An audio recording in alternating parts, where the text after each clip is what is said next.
ஆவியை யார்கிட்ட ஒப்பு கொடுக்குறாரு? தேவன் கிட்ட ஒப்பு கொடுக்குறாரு. இப்போ நம்ம அல்லேலூயா சொல்லும்பொழுது, நம்ம ஒவ்வொரு வார்த்தையும் சொல்லும்போது அது என்ன, யாருக்கு மகிமை பார்த்தீங்கன்னா, தேவனுக்கு மகிமை. யாருக்கு மகிமை? தேவனுக்கு மகிமை. சரி, ஓகே. நம்ம இப்போ இவ்வளோ நேரமாக நாம் முதல் வார்த்தை, இரண்டாம் வார்த்தை, மூன்றாம் வார்த்தை, நான்காம் வார்த்தை, 5, 6ஆம் வார்த்தை அளவு கேட்டோம். ஆமாம் அல்லவா? இந்த 6ஆம் வார்த்தை முடிந்தது என்று சொல்லி முடித்தார்கள் அல்லவா? இந்த முடிந்தது என்று சொல்லி இந்த வார்த்தையை முடித்திருக்கலாம் அல்லவா? ஆண்டவர் ஏன் இந்த 7வது ஒரு வார்த்தையும் நம்ம இந்த சிலுவையில் சொல்லணும்னு சொல்லிட்டு இதில் நமக்காக பேசியிருக்கிறாங்க? சற்றேனும் நாம் சிந்திப்போமா? சிந்திக்கலாமா? சரி, நான் உங்களுக்கு சொல்கிறேன். 6 வார்த்தையும் அவருடைய பிரசங்க காலத்தில், ஊழியம் செய்த காலத்தில் சொல்லியிருப்பார். பிதாவே இவர்களுக்கு மன்னியும் என்று சொல்லியிருப்பார். அதே போல் தன்னுடைய பெற்றோரை பாதுகாக்கணும்னு சொன்னார். அது மாத்திரமல்ல, அந்த முடிந்ததை பற்றியும் சொல்லியிருக்காரு, தாகமாக இருக்கிறேன் என்றதை பற்றியும் சொல்லியிருக்காரு. இந்த வார்த்தைகள் எல்லாமும் சொல்லியும் ஏன் இந்த கடைசி நிமிடத்தில் நமக்கு இந்த 7 வார்த்தைகளை சொன்னார்? அதை நாம் சற்று சிந்தித்து பார்க்க வேண்டும். ஏனென்று நாம் பார்த்தால், ஒரு மனிதன் மரிக்கும் தருவாயில் ஒவ்வொரு வார்த்தையும் முக்கியமாக கருதப்படுகிறது என்று நம்ம பார்க்கிறோம். அவன் என்ன பேசுவான், அவன் என்ன சொல்கிறான், அது நம்ம ஒவ்வொரு இமை பொழுதும் நம்ம வாட்ச் பண்ணிகிட்டே இருப்போம். அதுதான் நம்ம இந்த 7 வார்த்தையை ஆண்டவர் ஏன் சொன்னார் என்று பார்த்தால், இந்த 7 வார்த்தையின் பிரகாரமாக நாம் நடக்க வேண்டும் என்பதற்காக ஒரு முன்மாதிரியை காமித்தார். சரி, இப்போ 6ஓடு முடிச்சிருக்கலாம் ஆண்டவர். ஏன் இந்த 7வது வார்த்தையை பேசினார்? இந்த 7 என்று சொன்னால் அது ஒரு பரிபூரணத்தை குறிக்கிறது. ஆதியாகமத்தில் நம்ம பார்க்கும்போது கூட 2வது அதிகாரம் 3வது வசனத்தில் பார்த்தோன்னா கூட இயேசு எல்லா சகல மிருக ஜீவன்களையும் சகல பறவைகளையும் சிருஷ்டித்து லாஸ்ட்டாக என்ன பண்ணியிருந்தார்? 7ஆம் நாள் ஓய்ந்திருந்தார். அது அதை ஆண்டவர் என்ன செய்திருந்தார்? ஆசீர்வதித்திருந்தார் என்று நம்ம பார்த்தோம். அது மாத்திரமல்ல, நம்ம இந்த 7 வார்த்தையை பார்த்தோம்ல. முதல் வார்த்தையில் பிதாவே இவர்களுக்கு மன்னியும் அப்படின்னு நம்ம பார்த்தோம். அதே போல் ஏன் லாஸ்ட் வார்த்தையில் பிதாவே உம்முடைய கைகளில் என்னுடைய ஆவியை ஒப்புவிக்கிறேன் என்று ஆண்டவர் சொல்கிறாரு? யாருன்னா சிந்திக்க முடியுமா? சிந்திக்கலாமா? ஏன் அதை சொல்கிறாருன்னு பார்த்தீங்கன்னா, பிதாவே, ஆண்டவர் இந்த வார்த்தையை ஏன் சொல்கிறாருன்னா, முதலும் முடிவும் நமக்கு யாராக தான் இருக்கணும்னு பார்க்குறாரு? பிதாவாக தான் இருக்கணும்னு பார்க்குறாரு. அதுதான் இந்த இடத்துல சொல்ல விரும்புகிறாங்க. நெக்ஸ்ட்டு பார்த்தீங்கன்னா, இந்த பிதாவே இயேசு பிதாவே உம்முடைய கைகளில் என் ஆவியை ஒப்புவிக்கிறேன், லூக்கா 23:46 சொல்லியிருக்காங்களே. இந்த வார்த்தையும் புதிய ஏற்பாட்டு மூல பாஷையில், எபிரேய பாஷையில் பார்த்தோன்னா, பிதாவே என்றால் பட்டேர் என்றும், உம்முடைய கரங்களில் என்றால் ஏஸ்கேராசோ என்றும், ஆவியே என்றால் நியூமா என்றும், ஒப்புவிக்கிறேன் என்றால் பராட்டி தேமா என்றும் நாம் வாசிக்கிறோம். சரி, நம்ம ஒருவர் லூக்கா 23வது அதிகாரத்தை நம்ம வாசிப்போமா? 46வது வசனத்தை.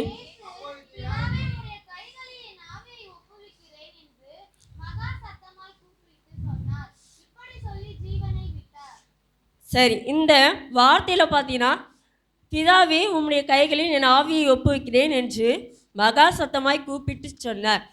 சரி, இந்த மகா சத்தமாய் என்று இருக்குல்ல இந்த வார்த்தையில், அதை அண்டர்லைன் பண்ணுங்களேன்.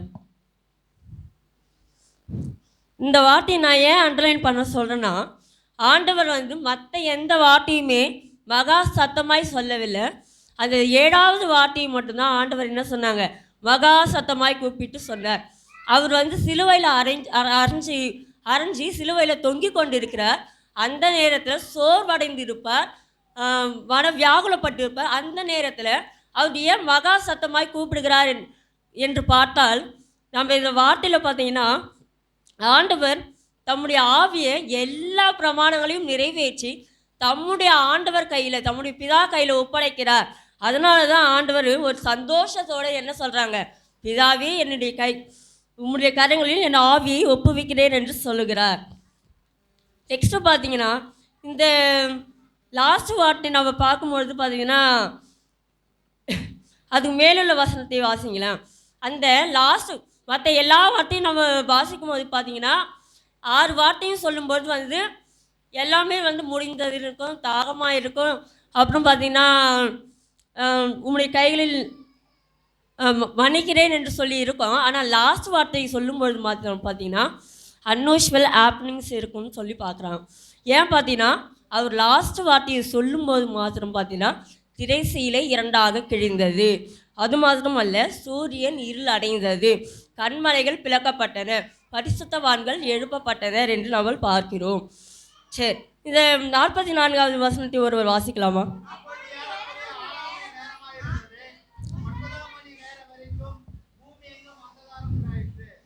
சரி, இந்த 23வது அதிகாரத்தில் 44வது வசனத்தில் பார்த்தீங்கன்னா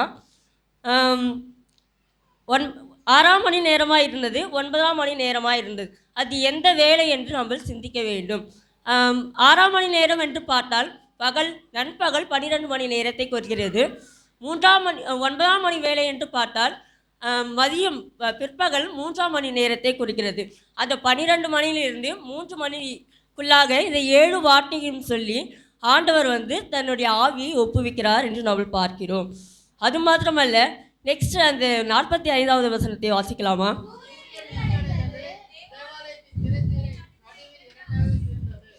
நெக்ஸ்ட் பார்த்தீங்கன்னா அதுக்கு மேலுள்ள வசனத்தில் கூட பார்த்தீங்கன்னா பூமி எங்கும் அந்தகாரம் உண்டாயிற்று, சூரியன் இருள் அடைந்தது என்று நம்ம பார்க்கிறோம். இப்போ ஆண்டவர் மரிக்கும் தருவாயில் பார்த்தீங்கன்னா வானத்திலையும் ஒரு அடையாளத்தை காமிக்கிறார், பூமியிலையும் ஒரு அடையாளத்தை காமிக்கிறார். அதனால தான் என்ன ஆச்சுன்னு பார்த்தீங்கன்னா பூமி அதிர்ந்தது, சூரியன் மறைந்தது என்று நாம் வாசிக்கிறோம். இப்போ நம்ம அந்த 12 மணி நேரத்தில் 3 மணி நேரத்துக்குள்ளே வெயில் இருக்கும் தான்.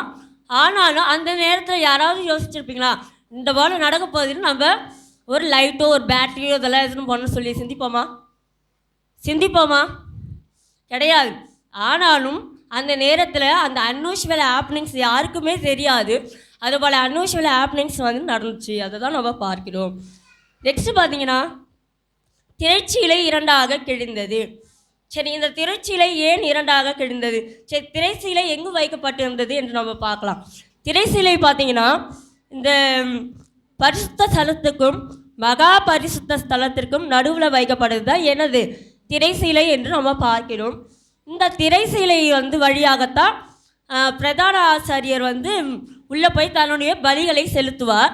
அப்படி பலிகளை செலுத்தும்போது அவர்களுடைய பாவங்கள் குற்றங்கள் இவை யாவும் நீக்கப்படுகிறது என்று நம்ம பார்க்கிறோம். ஆனாலும் பார்த்தீங்கன்னா இந்த திரைச்சீலை ஏன் கிழிந்தது?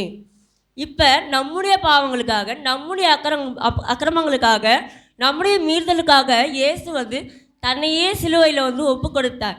அதன் காரணத்தினால்தான் இது இனிமேல் ஒரு பலி தேவையில்லை என்ற ஒரு காரணத்தினால்தான் அந்த திரைச்சீலை இரண்டாக கிழிந்தது. அந்த திரைச்சீலை எப்படி கிழிந்தது? மேலிருந்தா கீழிருந்தா? மேலிருந்து கிழிந்தது என்று நம்ம பார்க்கிறோம். இப்போ நம்ம ஒரு எக்ஸாம்பிள் பார்த்துக்கலாமே. நம்ம சாதாரணமாக ஒரு ஸ்க்ரீன் போட்டு வச்சுக்கோங்களேன். அந்த ஸ்க்ரீனை யாரோ சின்ன பிள்ளைங்க கத்திரிக்கோள் கூட வச்சு கட் பண்ணலாம். ஆமாம் தானே? கட் பண்ணலாம் தானே? கிழிக்கலாம் தானே? ஆனால் மேலிருந்து கீழே கிழிந்தது என்று அதில் நம்ம பார்ப்போம். இதுலேயே ஆண்டவருடைய அற்புதம் தெரிகிறதா? அந்த நேரத்தில் கூட இதை யாரோ கிழிச்சிட்டாங்கன்னு சொல்லக்கூடாது அளவுக்கு ஆண்டவர் அந்த இடத்துல அவர் ஒரு இம்பார்ட்டன்ட் கொடுக்குறாங்க. அதை தான் நம்ம பார்க்குறோம்.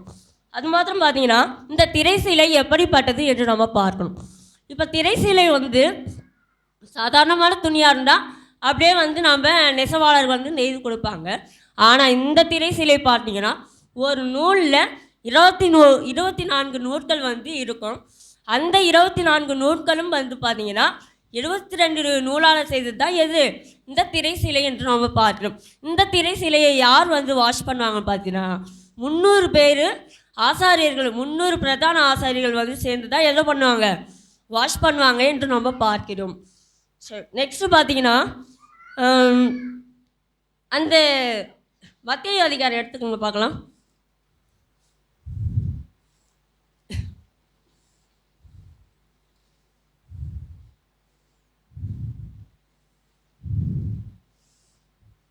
மத்தேயு அதிகாரத்தில் பார்த்தீங்கன்னா 27வது அதிகாரம் 51வது வசனம்.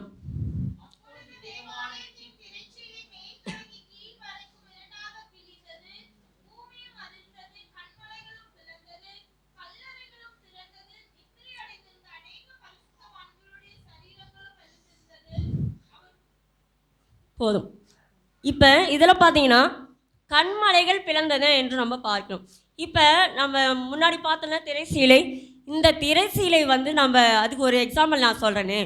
இந்த திரைசீலை வந்து பார்த்தீங்கன்னா நம்ம ஒவ்வொரு நிமிடமும் நம்ம வந்து நம்ம நார்மல் லைஃப்பில் பார்த்தீங்கன்னா கூட நம்ம ஒவ்வொரு முகத்திரை வந்து போட்டுட்டு அலைவோம். எப்படின்னு பார்த்தீங்கன்னா வீட்டில் நல்லா இருக்கிற மாதிரியும், சர்ச்சுக்கு வந்தால் ஒரு பரிசுத்தவன் மாதிரியும், வீட்டில் வந்து அப்படியே காலேஜில் ஒரு முகத்திரையை போட்டுக்கிட்டு, அப்புறம் தன்னுடைய ஆஃபீஸில் ஒரு முகத்திரையை போட்டுட்டு இருக்கிறோம். ஆனால் அந்த முகத்திரைகள்லாம் நம்ம என்ன பண்ணணும்? கிழிக்க வேண்டும். அந்த முகத்திரைகள் கிழிக்கப்பட்டால் தான் நம்ம என்ன பண்ண முடியும்? ஆண்டவர் கையில் வந்து நம்மளை ஒப்பு கொடுக்க முடியும் என்று நம்ம பார்க்கிறோம். இந்த வசனத்தில் பார்த்தீங்கன்னா கண்மலைகள் பிளந்தன. ஏன் இந்த கண்மலைகள் பிளந்தன? இப்போ இந்த கண்மலை எது கூட நம்ம ஒப்பிடணும் பார்த்தீங்கன்னா, தனக்கு இருக்கிற ஒரு அழகு, படிப்பு, பட்டம், அப்புறம் நான் வந்து ஃபேமிலி பேக்ரவுண்ட் என் வந்து நிறைய வந்து என் ஃபேமிலி பேக்ரவுண்டை பார்த்தா பெருசாக இருக்கும், என்கிட்ட நிறைய சொத்து இருக்குது அப்படிலாம் நம்ம சொல்லிக்கிட்டு நம்ம என்ன பண்ணிகிட்ருப்போம்? பேசிக்கிட்டு நம்மளை பற்றி ஒரு உயர்வான எண்ணங்களை வந்து மனசில் வச்சுட்டு இருப்போம். அதெல்லாம் நம்ம என்ன பண்ணணும்? கலைந்து போட வேண்டும் என்று நம்ம பார்க்கணும். அப்படி எனக்கு இந்த உயர்வான எண்ணங்கள் தேவையில்லை, எனக்கு என்னுடைய படிப்பு தேவையில்லை, என்னுடைய பேக்ரவுண்ட் தேவையில்லை, நான் வந்து உயர்வாக எதையுமே நான் நினைக்கலன்னு சொல்லிட்டு ஆண்டவர் கையில் ஒப்பு கொடுக்க வேண்டும் என்று நம்ம பார்க்குறோம். லாஸ்ட்டு பார்த்தீங்கன்னா கல்லறை திறக்கப்பட்டன. அந்த மத்தேயு அதிகாரம் 52வது அதிகாரத்தில் வச்சு வசனத்தில் பார்த்தீங்கன்னா கல்லறைகள் திறந்தது, நித்திரை அடைந்த அநேக பரிசுத்தவான்களுடைய சரீரங்களும் விழுந்தது என்று நம்ம பார்க்கிறோம். கல்லறைகள் திறந்தன. இப்போ இந்த கல்லறைகள் திறந்தன அந்த காலத்தில் பார்த்தீங்கன்னா ஆண்டவர் வந்து தன்னுடைய ஜீவனை ஒப்பு கொடுக்கும் பொழுது கல்லறைகள் திறக்கப்பட்டன அந்த காலத்தில். இப்போ நமக்கு வந்து எது கல்லறையாக சொல்லப்பட்டிருக்கு? நம்மளுடைய ஆவிக்குரிய ஜீவியத்தை தான் சொல்லியிருக்காங்க. ஏன்னு பார்த்தீங்கன்னா ஆவிக்குரிய ஜீவியத்தில் பார்த்தீங்கன்னா நம்ம சரியாக இருக்கிறதில்ல, அதை தான் வந்து சொல்லியிருக்காங்க. ஏன்னு பார்த்தீங்கன்னா நம்ம வந்து நம்ம ரட்சிக்கப்பட்ட முதல்ல வந்து நம்ம ஒரு 5 மணி நேரம் வந்து ஜெபம் பண்ணியிருப்போம், ஒரு 10 அதிகாரம் வாசிச்சிருப்போம், இதெல்லாம் நம்ம பண்ணியிருப்போம். ஆனால் அதெல்லாம் இப்போ நம்மக்கிட்ட இருக்கா? இல்லை. அதை தான் சொல்கிறாங்க, நம்மளுடைய அடக்கம் பண்ணப்பட்ட நம்முடைய ஆவிக்குரிய ஜீவியத்தை நாம் என்ன பண்ணணும்? புதுப்பிக்க வேண்டும். புதுப்பித்து ஆண்டவர் இடத்துல ஒப்பு கொடுக்க வேண்டும் என்று நம்ம இந்த இடத்துல பார்க்கிறோம். நெக்ஸ்ட்டு பார்த்தீங்கன்னா லூக்கா எழுதுகிற சுவிசேஷம் 23:46 எடுத்துக்கொள்ளுங்களேன்.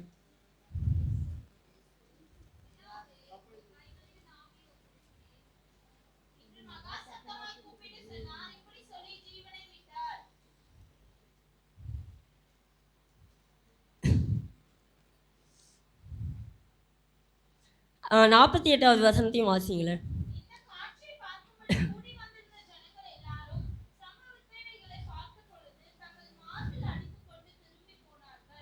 சரி, ஓகே. இப்போ இந்த வசனத்தில் பார்த்தீங்கன்னா இப்போ இந்த 7 வார்த்தை ஆண்டவர் பேசினார். அவர் வந்து சிலுவையில் அறைஞ்சாங்க. எல்லா உலக மக்களின் பாவத்துக்காக அவர் வந்து சிலுவையில் ஒப்பு கொடுக்கப்பட்டாங்க. அந்த காட்சியை பார்க்க அநேக மக்கள் வந்து வந்திருந்தாங்க. அப்படி வந்திருக்கும்பொழுது பார்த்தீங்கன்னா அவங்க வந்து என்ன பண்ணுறாங்கன்னா, இவ்வளோ ஒரு பாவம் செய்யாதவர் வந்து நமக்காக மரித்து போனாருன்னு சொல்லிட்டு மார்பில் அடித்து கொண்டு அழுதார்கள் என்று நம்ம பார்க்கிறோம். இதை வந்து எது கூட நம்ம ஒப்பிடலான்னு பார்த்தீங்கன்னா, ஆண்டவர் வந்து நமக்காக காயங்கள் பட்டார், ரத்தம் சிந்தினார். எந்த காரியத்துக்காக? இப்போ நம்மளை வந்து மனம் திரும்புவதற்காக என்ன பண்ணார்? இந்த உலகத்திற்கு வந்தார். நம்ம வந்து மற்றவர்கள் வந்து ஒரு முன்மாதிரியாக இருக்க வேண்டும் என்று கற்றுக் கொடுக்கறதுக்காக வந்தார். அப்படிப்பட்ட ஆண்டவர் வந்து எனக்காக அழாதீர்கள், உங்களுக்காகவும் உங்கள் பிள்ளைகளுக்காகவும் அழுங்கள் என்று நம்ம வசனத்தில் பார்க்குறோம், வேதாகமத்தில் பார்க்குறோம். அந்த ஒரு வார்த்தை நிமித்தமாக ஆண்டவர் என்ன சொல்கிறாங்கன்னா, நீங்கள் மனம் திரும்புங்க, எனக்காக நீங்கள் அழ தேவையில்லை, நீங்கள் வந்து எனக்காக மார்பில் அழிச்சு கொள்ள தேவையில்லை, நீங்கள் மனம் திரும்பினாலே எனக்கு என்ன ஆகும்? போதுமானது அப்படின்னு சொல்லி சொல்கிறாங்க. அதை தான் சொல்கிறாங்க. லாஸ்ட்டு பார்த்தீங்கன்னா அந்த 23வது அதிகாரம், லூக்கா எழுதின சுவிசேஷம் 23வது அதிகாரத்தில் 47வது வசனத்தை ஒருவர் வாசிக்கலாம்.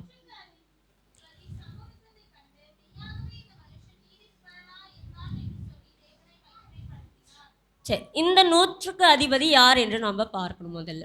இப்போ நூற்றுக்கு அதிபதின்னு பார்த்தீங்கன்னா அந்த அந்த காலகட்டத்தில் வந்து பார்த்தீங்கன்னா யாரெல்லாம் குற்றம் செய்தார்களோ அவர்களை வந்து சிலுவையில் அறையக்கூடிய ஒரு மனிதனாக தான் யார் இருந்தார்?